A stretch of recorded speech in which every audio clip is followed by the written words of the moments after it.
Hi hello வணக்கம். நம்ம இன்றைக்கி பார்க்க போகிறது வெண்டிலேட்டர் தான். ஆமாம், அதுக்கு முன்னாடி ஒரு விஷயம். இந்த வெண்டிலேட்டர் பற்றி ரொம்ப எளிமையாக, சிம்பிளாக, ரொம்ப டீட்டெயில்டாக வெண்டிலேட்டர் பற்றி ஃபுல்லாக எக்ஸ்பிளைன் பண்ணியிருக்கேன். உங்களுக்கு இல்லை எனக்கு குறிப்பிட்ட கண்டென்ட் தான் தேவைப்படுது, அதை மட்டும் பார்க்கணும் அப்படின்னா சைடில் தெரிகிற content invasive, non invasive, gas exchange, types of modes, how to operate a ventilator, compliance, resistance, இது எல்லாத்தை பற்றி தனித்தனி வீடியோ போட்டிருக்கேன். அது எல்லாமே டிஸ்கிரிப்ஷனில் லிங்காகவும் கொடுத்துருக்கேன். இல்லை எனக்கு தெளிவாக தெரியணும் அப்படின்னா வீடியோவை கண்டினியூவாக வாட்ச் பண்ணுங்கள். வாங்க வீடியோக்குள்ளே போகலாம்.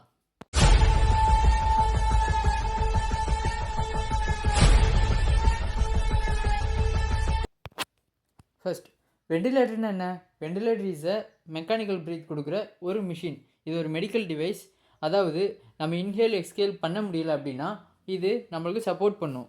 நம்ம வெண்டிலேட்டர் யூஸ் பண்ணுறோன்னா லங்ஸில் ரெகுலராக நடக்க வேண்டிய விஷயம் சம்திங் ஏதோ இர்ரெகுலராக இருக்குது, அதனால தான் வெண்டிலேட்டர் யூஸ் பண்ணுறோம். அப்படி என்ன நடந்துச்சுன்னு வாங்க பார்க்கலாம். நார்மலாக லங்ஸில் 3 விஷயம் நடக்கும்: இன்ஹலேஷன், கேஸ் எக்ஸ்சேஞ்ச், எக்ஸலேஷன். இது என்னென்னா, மூச்சு இழுத்து பிராங்கியோலஸ் அதுக்கப்புறம் போய் ஆல்வியோ ரீச் ஆகும். அங்கே வந்து கேஸ் எக்ஸ்சேஞ்ச் நடக்கும். அதாவது ஹார்ட்லேருந்து வர பிளட்டை ஆக்சினேட்டட் பண்ணி டீஆக்சினேட்டட் எல்லாத்தையும், அசுத்தமான காற்று எல்லாத்தையுமே வெளியில் கொடுக்கும். இதுதான் அந்த 3 ப்ராசஸ். இது நடக்கலை, அங்கே ஏதாச்சும் கொலாப்ஸ் ஆயிடுச்சு, இல்லை அங்கே சம்திங் ஏதாச்சும் ப்ராப்ளம்னா நம்மளுக்கு வெண்டிலேட்டர் தேவைப்படும். அந்த டைமில் வெண்டிலேட்டர் யூஸ் பண்ணி வெண்டிலேஷன் கொடுக்குறதுக்கு 2 மெத்தட் இருக்குது. ஒன்று நான் இன்வெசிவ் மெத்தட், இன்னொன்று இன்வெசிவ் மெத்தட். நான் இன்வெசிவ் மெத்தட்னா ஒன்றும் இல்லை, அவங்க லங்ஸ் கொஞ்சமாச்சும் ஃபங்க்ஷன் ஆகிட்டு இருக்கும், அவங்க ஸ்டேபிளாக இருப்பாங்க, லைட்டாக வச்சு ப்ரீத் பண்ணிகிட்டு இருப்பாங்க.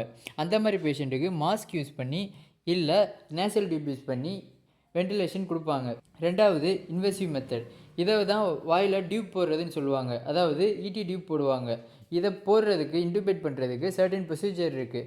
ஃபஸ்ட்டு வந்து அவங்க த்ரோட்டை எக்ஸாமின் பண்ணுறதுக்காண்டி லாரிங்கோஸ்கோப் யூஸ் பண்ணி எக்ஸாமின் பண்ணுவாங்க. நெக்ஸ்ட் எக்ஸாமின் பண்ணதுக்கப்புறம் அவங்க த்ரோட்டில் அனஸ்தீசியா கொடுத்துருவாங்க.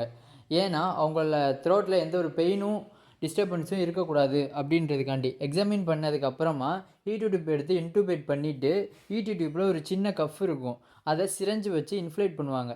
ஏன்னா உங்களை அந்த ஈடி டியூப் வந்து ஃப்ரண்ட் அண்ட் பேக் மூவ் ஆகாமல் இருக்கணும். இல்லை பேஷண்ட்டே மூவ் பண்ணாங்கன்னா அந்த ஈடி டியூப் மூவ் ஆகக்கூடாது. அதுக்கப்புறம் இன்செர்ட் பண்ணதுக்கப்புறம் ஸ்டெதஸ்கோப் யூஸ் பண்ணி அது ஒழுங்காக தான் ஃபிக்ஸ் ஆகிருக்கான்றதை செக் பண்ணுவாங்க லங்ஸோட மூமெண்ட்ஸை வச்சு. ஏன்னா ஒருவேளை நம்ம போட்ட ஈடி டியூப் அந்த ட்ராக்கியல் பிராங்கியோலஸ்லாம் இருக்குல்ல, அந்த ஹோல்ஸை தாண்டி போயிடுச்சுன்னா நம்ம லங்ஸ் சுத்தமாகவே வேலை செய்யாது. அதனால தான் ஸ்டெதஸ்கோப் யூஸ் பண்ணி அந்த ஃபங்க்ஷன் ஆகுதா இல்லையா அப்படின்றத டெஸ்ட் பண்ணிக்குவாங்க. எல்லாம் கிளியராக இருக்குது அப்படின்னா மட்டும்தான் வெண்டிலேட்டர் யூஸ் பண்ணி வெண்டிலேஷன் கொடுப்பாங்க. அடுத்து மூணாவதாக நம்ம பார்க்க போகிறது basic parameters to operate a ventilator. அதாவது வெண்டிலேட்டர் ஆப்ரேட் பண்ணுறதுக்கு வெண்டிலேட்டர் பற்றி நம்மளுக்கு என்னென்ன பேராமீட்டர்ஸ் தெரிஞ்சிருக்கணும் அப்படின்றது. இந்த பேராமீட்டர்ஸை பற்றி தெரிஞ்சுக்கிறதுக்கு முன்னாடி இது ரெண்டையும் தெரிஞ்சுக்கோங்க: ரெசிஸ்டன்ஸ் அண்ட் காம்ப்ளியன்ஸ். ஏன்னா இதுதான் கீ மெக்கானிசம் ஆஃப் லங்ஸ். இது ரெண்டும் ஒழுங்காக வேலை பார்க்கணுன்றதுக்காண்டி தான் நம்ம இத்தனை பேராமீட்டர்ஸை அட்ஜஸ்ட் பண்ணுறோம்.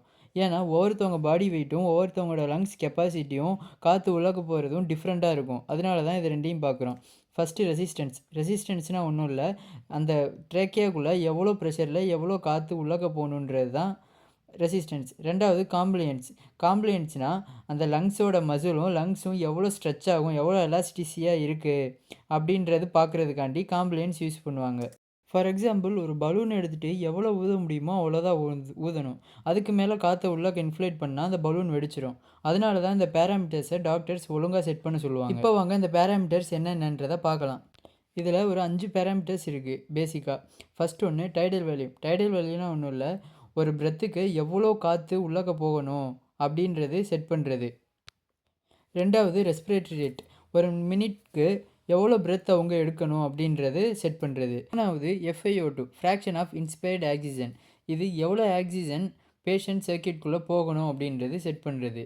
நாலாவது பாசிட்டிவ் எண்ட் ஏர்வே ப்ரெஷர். இது ஒரு பிரெத் எடுத்ததுக்கப்புறம் லங்ஸில் எவ்வளோ ப்ரெஷர் மெயின்டைன் ஆகணும் அப்படின்றது செட் பண்ணுறது. அஞ்சாவது IE ரேஷியோ, அதாவது ஒரு இன்ஸ்பயர் பண்ணுறதுக்கும் எக்ஸைல் பண்ணுறதுக்கும் எவ்வளோ டைம் வேணும் அப்படின்றது செட் பண்ணுறது. நெக்ஸ்ட் நம்ம types of modes in ventilator பார்ப்போம். இதில் ஃபஸ்ட் மோட் வந்து வேல்யூம் கண்ட்ரோல் மோட்னா ஒன்றும் இல்லை, வேல்யூமை உங்களுக்கு தேவையான வேல்யூமை அட்ஜஸ்ட் பண்ணிக்கலாம். மிஷின் வந்து அதுக்கேற்ற ப்ரெஷரை அதுவாகவே கொடுத்துக்கும்.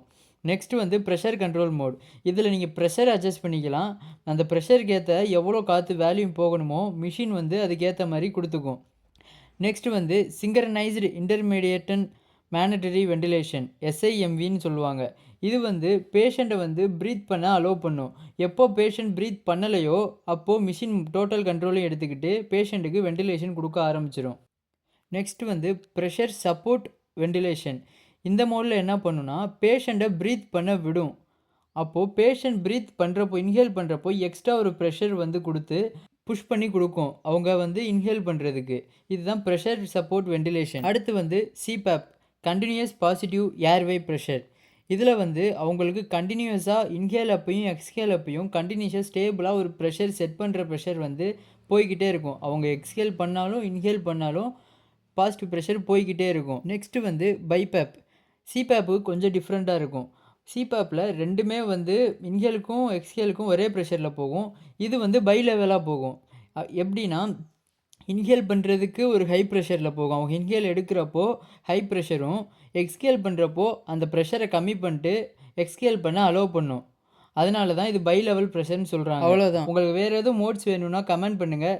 இல்லை பயோமெடிக்கல் ரிலேட்டட் வீடியோஸ் பார்க்கணுன்னா நம்ம வீடியோஸை கண்டினியூஸாக வாட்ச் பண்ணுங்கள். அப்புறம் நாளைக்கு சந்திப்போம். பாய் பாய்.